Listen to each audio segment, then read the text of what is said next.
놀라운 하나님의 은혜로 우리가 주님 앞에 나왔습니다.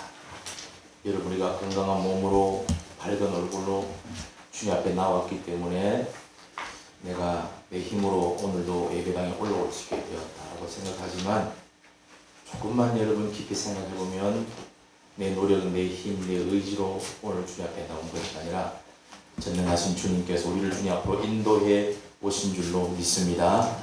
주님의 인도하심 아니고 주님의 보호하심이 아니면 어느 순간 어느 때 어느 상황에서 우리가 이 땅의 사람으로 남아 있을지도 의문이 되는 그런 우리 약한 존재들 아니겠습니까? 그렇죠.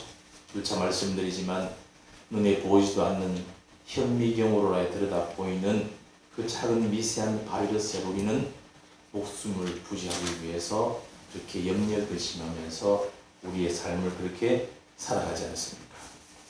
하물며 이 땅에 수많은 악조건과 수많은 상황들이 산재되어 있습니다. 그 모든 걸 뚫고 오늘 주님 앞에 나와 예배드린다는 것은 하나님의 큰 은혜가 분명히 우리에게 부어진 줄로 믿습니다.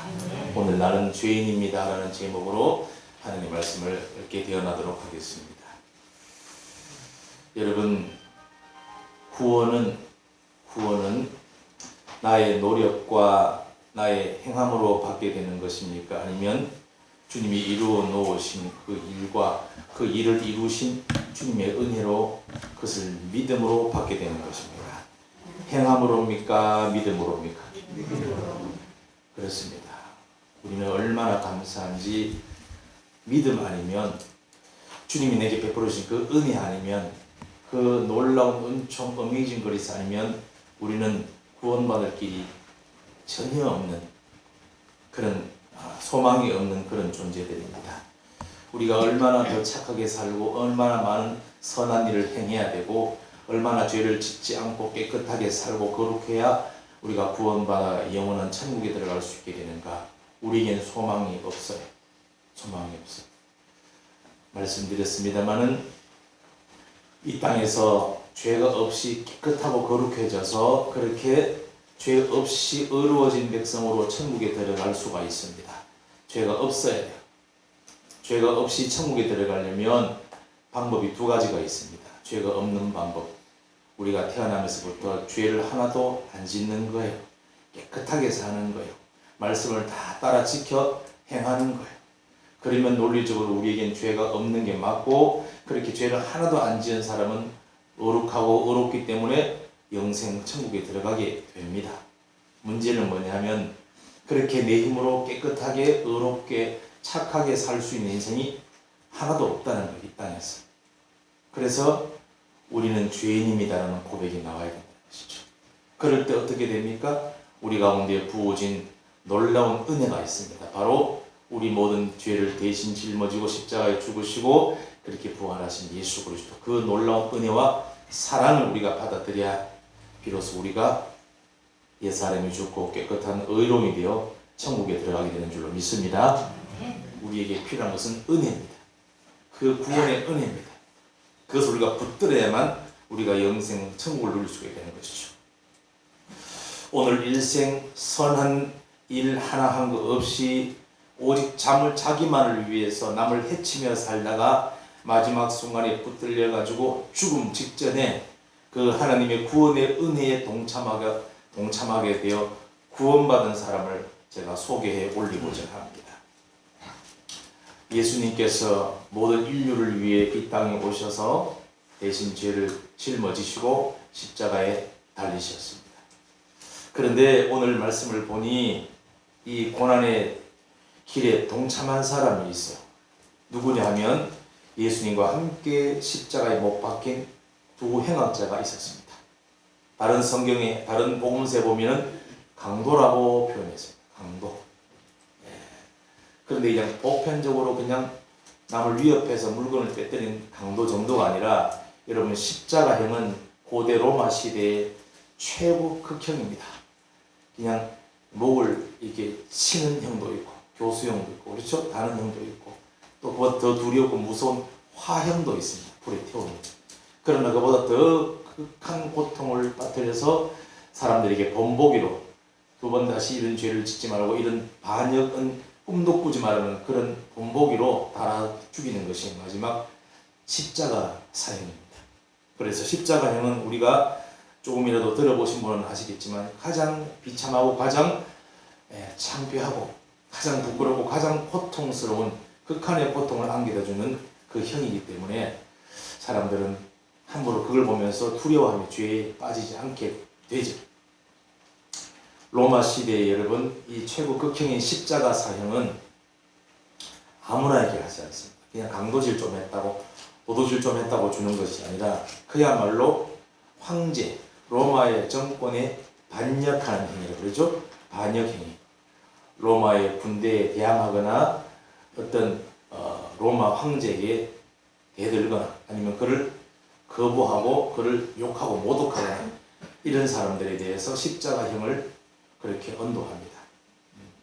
그래서 감히 식민지 백성들이 로마 정권과 권력에 대항하지 못하도록 미연에 방지하는 역할을 하죠. 또 한 가지는 뭐냐면 그냥 강도가 아니라 잔악하게 사람을 죽이고 살인한 살인 강도. 그래서 모든 백성들이 저 사람은 진짜 죽음 마땅하다라고 공포할 정도로 그렇게 잔인무도한 죄를 지은 사람을 또 십자가형에 매달합니다. 아무나 십자가형을 하는 건 아닙니다. 그러므로 이 두 강도는 그냥 보통 남을 윽박질러서 물건을 좀 뺏드는 그런 강도가 아니라 아주 극악무도한 살인강도예요. 살인강도. 그 정도 돼야 십자가형을 언도받죠. 이제 예수님께서 십자가를 지고 올라가실 때 두 행악자, 두 강도도 같이 십자가를 지고 따라 올라갔습니다. 그리고는 십자가에 같이 못 박혀 하나는 예수님 좌편에 하나는 우편에 그렇게 매달리게 되죠. 이 두 사람을 보면서 오늘 우리는 어느 편에 서야 할 것인가에 대해서 다시 한번 말씀 가운데 메시지를 받을 수 있기를 간절히 축복합니다. 어느 편에 설 수 있습니다. 저는 이곳에 계신 모든 성도 여러분들이 예수님의 한편 강도, 주여 나는 죄인입니다. 당신 나라에 임하실 때 나를 기억해 주십시오라고 주님께 간청하고 엎드려 주님으로부터 나와 함께 오늘 낙원에 있게 될 것이라는 그런 선언을 받는 여러분 모두가 되기를 간절히 축원합니다. 두 행악자가 있어요. 왼편인지 오른편인지 구분되지 않지만 한쪽에 강도가 몹시 고통스러워하며 피를 쏟으면서 흘리면서 이 갈증과 메말라가는 이 고통들, 이 기가 막힌 십자가 고통을 받으면서 예수님에 대해서 이야기를 하는 장면이 나옵니다. 뭐라고 얘기를 하는가? 한편 행악자가 39절을 제가 읽습니다. 달린 행악자 중 하나는 비방하여 이르되 네가 그리스도가 아니냐? 너와 우리를 구원하라 라고 얘기를 합니다. 네가 그리스도가 아니냐? 너무 고통스러워 신음하는 중에 옆으로 돌아보니 중간에 예수가 못 박혀 있는 걸 본 거예요. 그래서 뭐라 그러냐? 네 그리스도잖아. 네가 그만큼 힘이 있지 않냐? 진짜로 네가 그리스도고 하나님의 아들이고 그래서 그런 신적인 능력이 있다면 우리를 좀 구원해봐라. 이 고통에서 우리를 한번 탈출시키고 해방시키고 건져내어봐라 라고 그렇게 얘기를 합니다. 여러분, 이 강도가 예수님에 대해서 네가 그리스도잖아 라고 얘기하는 것은 여러분 무슨 의미로 하는 겁니까? 당신은 그리스도니까 그만큼 능력이 있으니까 우리를 한번 건져내 주십시오 라고 하는 겁니까? 무슨 뜻입니까? 이게 지금 조롱하는 거예요. 조롱하는 겁니다. 네가 그리스도라면, 진짜 그리스도라면 이 고통 속에서 우리 셈을 한번 빠져나오게 해라. 여러분, 이 사람이 어떻게 그리스도라는 것을 알았을까요? 이 강도가 어떻게 옆에 달린 이 같이 죽어가는 사형수 예수가 어떻게 그리스도라는 것을 대해서 정보를 알았을까요? 들었겠죠. 여러분, 그 당시에 이스라엘과 예루살렘에는 여러분 이슈가 하나 있었어요. 어디 저 갈릴리에서 올라와서 출신도 불분명한 한 사나이 나사렛 예수가 엄청난 기적과 이적들을 일으키면서 사람들을 몰고 다니는 거예요. 그리고 사람들 사이에는 뭐라고 평판했나는가? 그 나사렛 예수, 그가 이 땅에 오기로 예언되어 있던 바로 그 메시아가 아닌가, 그리스도가 아닌가, 하나님의 아들이 아닌가. 그러지 않다면 누구라도 저런 표적을 행할 수는 아무도 없는 것 아닌가, 그런 소문이 파다했습니다. 그 파다한 소문에 따라 사람들은 많이 예수를 따랐습니다. 그리고는 그 사이에 아마 이 강도들도 있지 않았겠는가라는 생각을 해봅니다. 아니면 소문만 들었겠죠. 그런데 모르겠어요. 이 둘이가 친구인지 같이 공범을 한 강도인지 알 수 없으나 한 날이 달린 걸 보니까 아마 같은 강도질을 하고 사람을 살해하고 그런 무도한 일을 벌인 그런 두 공범이 아닌가 싶어요. 그렇죠. 그래서 같은 날 같이 사형을 언도받고 십자가에 달리는 것이죠. 그런데 다른 편의 강도가 하는 얘기 우리가 듣습니다. 이분이 행한 일에는 옳지 않은 것이 아무것도 없다라고 하는 거예요. 그렇다면 단순히 몇 가지 정보를 받고 참 이 사람은 선한 사람이다, 이분이 행한 일은 참 좋은 일밖에 없었다라고 말하는 것, 단순히 정보를 받고 그래서 알아서 한 이야기도 하겠지만 아마 저희 짐작으로는 오병이어 기적이 일어나는 그 장소에 있지 않았겠는가, 아니면 가까운 건너편 벳박의 마을에 죽은 두 누이의 오람이 나사로가 살아나는 그 장소에 있지 않았겠는가, 나름대로 유추해 볼 수가 있어요. 왜냐하면 그 땅이 그렇게 넓은 땅은 아니에요. 그리고 그 이슈가 여러 군데 있는 게 아니라 여러 번 따라다니는 사람들에 의해서 날마다 그 소문이 파다했기 때문에 그래요. 그래서 예수가 온다 그러면 전부 다 그쪽으로 몰려갑니다. 누구만 안 갔을까요? 종교 지도자들, 바리새인, 서기관만 안 갔지. 민중들은 그를 따르기 시작했고 그가 가는 곳이라면 전부 달려가서 먼저 자리 잡고 앉아서 그를 보기를 원했고 그가 행하는 기적들을 경험하기를 원했습니다. 그래서 경험했던 그 경험 기적이 바로 오병이어의 기적을 통해서 자기 배를 불리는 기적을 경험한 것이죠. 또 죽은 나사로가 살아나오는 그 장소에서도 있었을지도 몰라요. 단 한 번도 자기만을 위해 살아가는 바리새인, 서기관, 제사장들과는 달리 한 번도 그런 자기를 위해 산 적이 없어 보이는, 그야말로 이웃과 낙고찬한 자, 외면당하고 조롱당하는 자, 그렇게 불쌍하고 눈물 많은 자들의 친구가 되어 살아갔던 그 예수에 대해서 강도들도 익히 알고 있었어요. 그래서 이 악한 강도도 당신이 그리스도라면 이라고 말했고, 이쪽의 강도도 이분이 행한 것은 나쁜 것이 하나도 없고 전부 다 옳은 것만 있었다. 그죠? 41절에 말하고 있습니다. 우리는 우리가 행한 일에 상당한 보응을 받는 것이니 이 당연하거니와 이 사람이 행한 것은 옳지 않은 것이 없느니라 라고 예수님에 대해 평가를 한 것이죠. 자, 여러분, 한 분 예수님을 사이에 두고 두 사람의 반응이 극명하게 갈리는 겁니다. 그럼 이 사람은 몰랐을 리가 없어요. 이 사람도 동일하게 알았을 것이고 아마 그것들을 목격했을 수도 있습니다. 아니면 수많은 사람들이 증언을 들었을 수도 있어요. 그분이 죽은 사람을 살리셨어. 그렇죠? 과부의 아들을 살리셨어. 눈물 많은 사람이 눈물을 닦아주셨어. 아무도 상종하지 않고 더러운 죄인이라고 외면했던 그 여러분 바리새인 서기관들도 그들을 거부했던 세리장 삭개오를 주님께서 품어주시고 용서해 주셨어. 하여튼 이런 수많은 일화들을 그들도 아마 목격했을 것이고 들으는 아니면 그에 대해서 들었을 것입니다. 그러기에 이 악한 강도도 당신이 그리스도라면이라고 말했고 이쪽 강도도 당신이 이분이 행한 일은 다 옳은 것밖에 없었다라고도 평가를 하는 것입니다. 그런데 동일한 정보를 듣고 동일한 것들을 체험했음에도 불구하고 왜 두 사람의 반응이 이렇게 극명했느냐는 것이죠. 당신이 그리스도라고 한다면서 이렇게 말합니다. 그런데 이 사람은 당신이 당신 나라에 임하실 때 나를 기억하옵소서. 다른 반응을 보였다는 것이죠.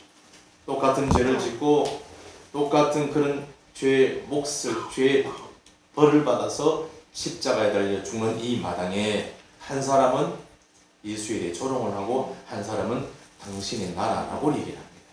도대체 무엇이 그들의 가장 큰 문제였다는 것이죠. 이 악한 강도 한편의 행악자는 말이죠. 예수 그리스도를 우리가 듣고 알았음에도 불구하고 모르는 게 아니요. 내가 몰라서 그랬습니다 하는 게 아니고 알았음에도 불구하고 그 앞에 굴복하지 않는 마음이 있는 거예요. 굴복하지 않는. 다르게 표현해서 굴복하지 않는다는 것은 내가 내 인생의 주인 되어 내 생각대로 살면서도 그것이 죄인지도 모르고 내 모든 것이 다 옳다라고 생각했던 높아진 마음, 하나님 자리에 올라가는 마음, 자기가 주인 되는 마음이라고 밖에 볼 수가 없는 것입니다. 아마 그의 마음도 조금만 들여다보면 이해를 할 수 있지 않을까 싶어요. 왜요? 나는 가진 것 없이, 배경 없이, 뒷배경도 도와주는 사람도 없이 이렇게 민초로 살다가 이게 살 거라고 이게밖에 없어서 그렇게 강도질하 나도 모르게 사람을 죽였지 않느냐? 그 가난한 게 죄냐? 유전무죄냐? 이런 사람 여러분 들어보셨습니까? 유전무죄! 그리고 무전유죄라는 말 들어보셨죠? 돈 없는 게 죄다라는 말이에요. 아마 이 사람은 그런 마음이 중심이 아닌 것 같아요. 그렇죠? 겉과 속이 다른 제사장들을 사람들은 다 압니다. 그들이 성전에서 무슨 짓을 하는 거 다 이미 다 소문이 다 파다합니다. 그거 모르는 사람이 어디 있겠어요? 성전 출입하는 사람 중에서. 그들은 거룩한 옷을 입고 하나님의 종이라고 말하지만 하나님 이름을 팔아서 뒷돈 챙기며 사는 공식적인 도둑들 아니냐 말이지. 우리가 조금이라도 흠 있는 거 가져가면 이거 태자마자가 새 거 사와 이래가지고 그거는 딴 데로 갖다 빼달려가지고 자기 이속을 챙기는 공식적인 도둑들, 날강도들이 바로 제사장들 아니냐. 그들은 권력이 있고 돈이 있어서 빽이 있어서 공식적으로 죄를 짓고 강도질을 하면서도 버젓이 존경받고 큰소리치고 사는데 우리는 가진 거 없고 돈 없고 빽 없어서 이렇게 무전유죄로 이렇게 죽어간다. 그런 억울하고도 속상한 마음이 아마 거의 있었던 것 같아요. 여러분, 무전유죄가 맞습니까? 돈 없는 게 죄가 맞습니까? 돈 없다고 다 죄 짓나요?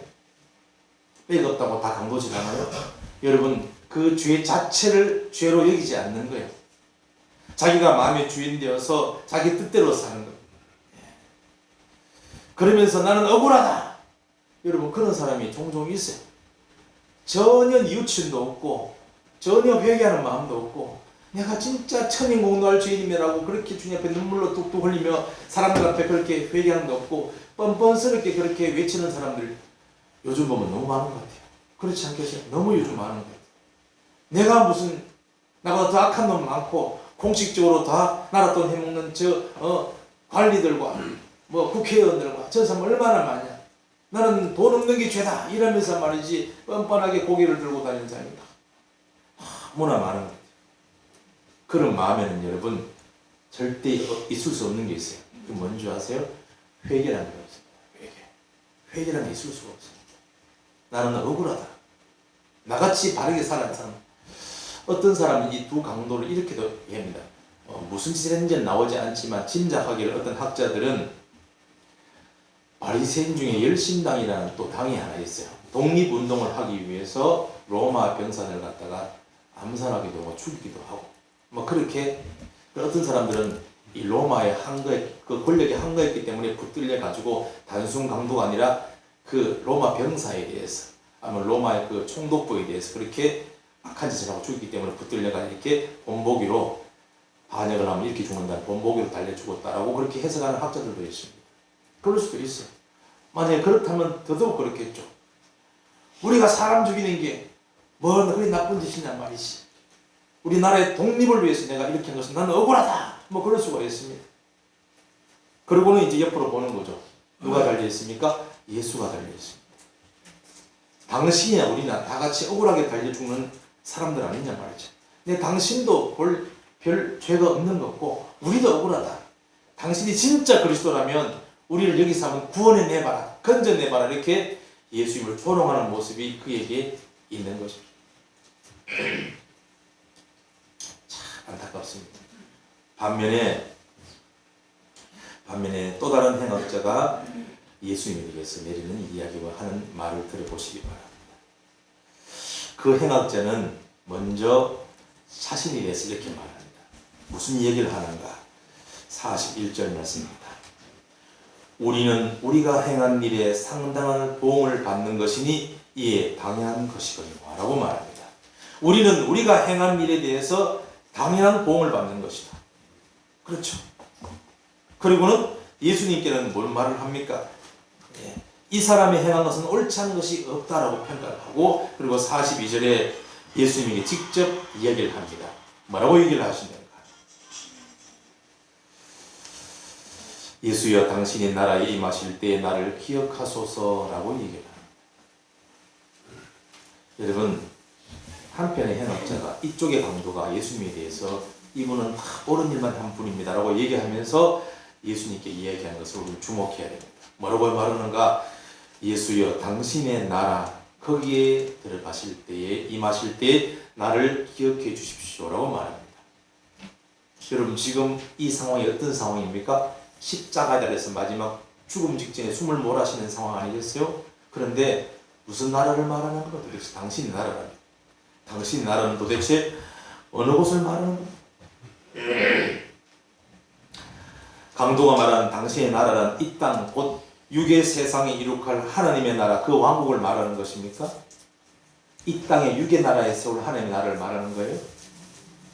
빨리 우리를 구원해내가지고 당신은 왕자리에 오르고 제자들처럼 그렇게 요구하는 겁니까? 여러분, 이 강도가 말하는 예수님 향해서 당신의 나라고 말하는 이 땅은 이제 곁에 달리신 예수님도 자신도 곧 숨을 거두고 죽게 되는 이때입니다. 자기도 죽고 옆에 달린 예수님도 죽는 거예요. 바로 그때에 예수여 당신의 나라에 임하실 때 나를 기억해달라는 것은 그 나라가 어디에 있는 나라로 인식하고 간청한 것이냐? 죽음 후에, 곧 죽게 될, 맞닥뜨릴 그 죽음 후에 들어가는 영원한 세계, 하나님의 나라, 천국을 이야기하는 것입니다. 그 영원한 천국, 죽음 이후에 가게 될 그 나라, 그 천국을 예수님, 당신의 나라라고 그렇게 말했다면 결국 행악자는 예수님을 누구로 인식하고 믿고 있다는 것이 천국의 주인이라는 것입니다. 천국의 주인. 바로 예수님은 하나님이시며 우리 모든 인류의 주인이라는 것을 담고 있는 얘기. 예수여 당신 나라에 임하실 때. 여러분, 회개한 한편 강도, 예수님을 향해서 나를 기억해달라는 한편의 강도의 고백은 바로 이런 것입니다. 예수여, 예수여 나의 하나님이시여. 저는 정말 죽어서 마땅한 죄인입니다. 그 말이죠. 저는 정말로 죽어 마땅한 죄인입니다. 평생 살아오면서 이렇게 살다가 이렇게 죽고 싶진 않았지만 내가 주인되어 내 생각대로 내 마음대로 살고 죄에 끌려다니다 보니까 이렇게 살인강도가 되어 내가 죽게 되었습니다. 나의 이익을 위해서 남의 목숨을 해치고 그들의 가족에게 씻을 수 없는 상처와 고통을 안겨준 죄인이기에 저의 죽음은 마땅하고 당연한 것입니다. 이제 구하옵나니 저는 하나님 앞에 씻을 길 없는 죄인이요 제 모습으로는 도무지 구원받을 수 없는 추악한 인생입니다. 그러니 예수여 저를 불쌍히 여기사 당신의 나라에 임하실 때, 당신의 나라에 임하실 때 저를 기억해 주십시오. 바로 이 고백입니다. 주님께서 말씀하십니다. 하나님의 나라가 바로 네 앞에 가까이 왔으니 회개하고 복음을 믿으라고 말씀하셨어요. 주님, 우리는 이 땅에서 죄인 중에 괴수입니다. 저는 도무지 구원받을 소망, 내 힘으로는 천국 갈 힘, 방법 하나도 없는 그야말로 소망 없는 죄인입니다. 오직 주님만이 저의 주인이시고 저를 천국으로 이끄실 수 있는 구원자이십니다 라고 고백하는 이 고백이 한편 강도의 입에서 나온 줄로 믿습니다. 나의 이익을 위해서, 오직 나만을 위해서 남의 생명을 해하고 해쳐서 죽여서 그리고 남은 그들의 가족들에게 씻을 수 없는 그런 상처와 고통을 안겨준 주인이기에 나는 죽음 마땅한 주인입니다. 여러분, 똑같은 상황, 똑같은 죄를 짓고 똑같은 양쪽의 십자가에 달려 돌아가면서 죽으면서도 한편 강도는 자기가 누군지를 도무지 모르는 거예요. 자기가 어떤 존재인지를 모르는 거예요. 나는 억울하다. 무전유죄다. 나도 살려고 살았지만 이렇게 죽는 것이다. 빽이 없어 죽는 것이다. 이렇게 자기의 모습을 보지 못하고 교만을 들이차서 옆에 함께 십자가에 달리신 그리스도 예수를 보면서도 조롱합니다. 네가 그리스도면 우리를 한번 건져내봐라. 능력이 있지 않느냐. 그러나 한편 강도는 자기가 누군지 알았어요. 나는 죄인이요 죄인 중에 괴수입니다. 그러니 예수여 저를 불쌍히 여기사 당신의 나라에 임하실 때 저를 기억해 주옵소서. 이제 이 한편 강도에게 내려진 예수님의 선포를 여러분 다 아시지 않습니까? 주님께서 뭐라고 그 강도에게 선포하십니까? 43절 말씀 함께 봅니다. 시작. 예수께서 이르시되 내가 진실로 너에게 이르노니 오늘 네가 나와 함께 낙원에 있으리라 하시니라. 할렐루야. 오늘 지금 우리가 죽게 되면 잠시 후 너는 나와 함께 낙원에 있게 될 것이다 라는 놀라운 구원의 선포가 이 강도에게 부어진 줄로 믿습니다. 일평생 잘한 거 하나도 없고 착한 일 한 거 아무것도 없고 돈 없어서 그렇게 나쁜 친구 만나서 그렇게 도둑질하고 강도질하고 사람까지 죽여서 그렇게 남에게 해만 끼치고 일평생 그렇게 죄인으로 살아온 그 사람, 마지막 죽음의 문턱에서 너무나 감사하게 주님을 만났어요.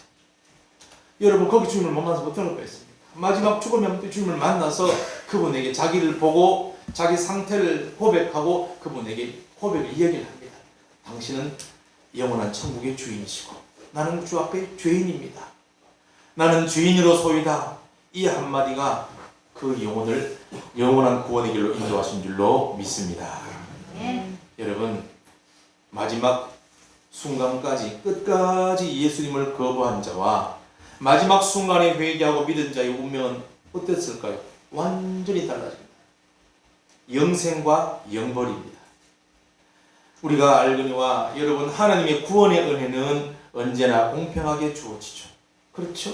모든 인류에게 공평하게 하나님의 구원의 은혜는 부어집니다. 그러나 마지막 순간에 똑같이 구원의 기회가 주어졌음에도 불구하고 끝까지 거부하고 조롱하고 예수를 받아들이지 않다가 지옥으로 떨어진 자와 마지막 순간에 회개하고 믿은 자의 운명은 이제 영원한 결정을 짓는 것이죠. 영생이냐 영벌이냐. 여러분 이미 제가 말씀을 드린 적이 있습니다. 영원한 지옥은 예수 믿지 않았다고 던져버리는 그런 하나님의 진노의 굴이 아닙니다. 하나님은 그렇게 지옥을 만드시지 않았어요. 싹 다 잡아 죽여야지 징벌로 만드신 것이 아닙니다. 지옥은 여러분 놀라운 은혜가 이미 자기 앞에 주어졌음에도 불구하고 자기가 주인되어 마지막까지 고집부리고 끝까지 거부하는 자가 스스로 걸어 들어가는 곳이 바로 지옥이라고 말씀을 드렸습니다. 이제 여러분 1년 반 동안 1년 6개월 동안 여러분이 다 들으셨습니다.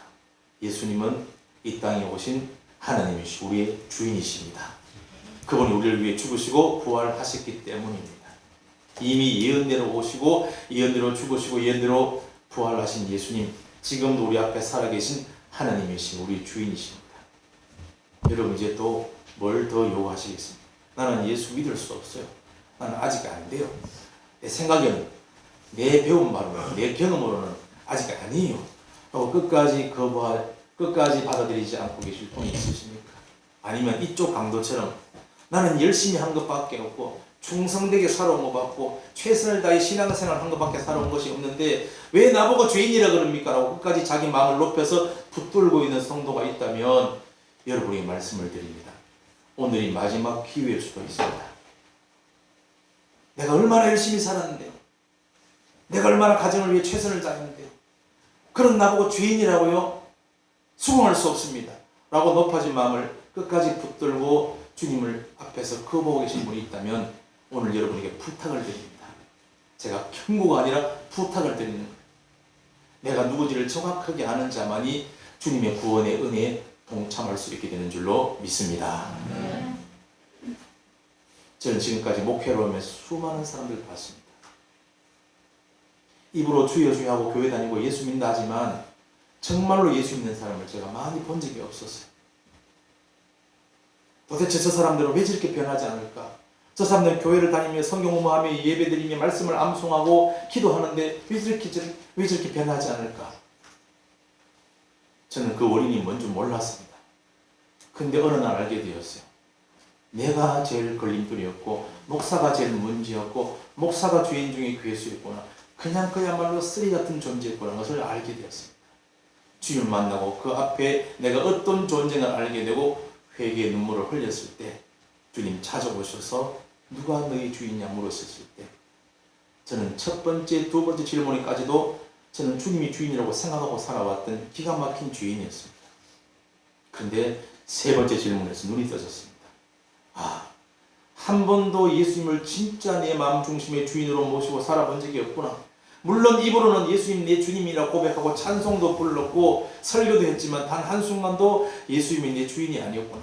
내가 내 인생의 주인으로 내 하고 싶은 대로 내 감정대로 내 육신이 원하는 대로 살아온 주인이었구나. 그걸 세 번째 질문에 깨닫고 얼마나 제가 회개의 눈물을 흘렸겠습니까? 제가 이미 몇 번 간증을 드렸습니다. 자기를 볼 수 없는 사람, 자기가 어떤 존재인가를 알지 못하는 사람은 절대로 예수를, 지금도 살아계신 하나님을 내 주인으로 받아들일 수 없습니다. 왜요? 너무나 억울하다. 그러니 뭐라 그럽니까? 하나님 살아계시면 이 문제 좀 해결해 보세요. 이 정도로 끝나는 겁니다. 이제 돌아온 주가 부활주일입니다. 부활절까지 가지 않아도 오늘 이 두 편 강도를 통해서 주님이 주신 메시지는 선명합니다. 너는 어떤 존재이냐? 나는 네 앞에 누구냐라고 묻습니다. 한편 강도는 끝까지 자기가 주인 되었고 말하마 움켜쥐고 영벌로 떨어져 버렸다. 십자가에 죽었어. 한편 강도는 주님과 함께 영생의 천국 하늘 나라에 입성하게 된 줄로 믿습니다. 부활하신 예수 그리스도 지금도 여러분 앞에 살아계신 하나님이시며 우리의 주인이신 줄로 믿습니다. 예수 그리스도를 여러분의 주인으로 믿고 그 앞에 굴복하신 여러분 되기를 간절히 축복합니다.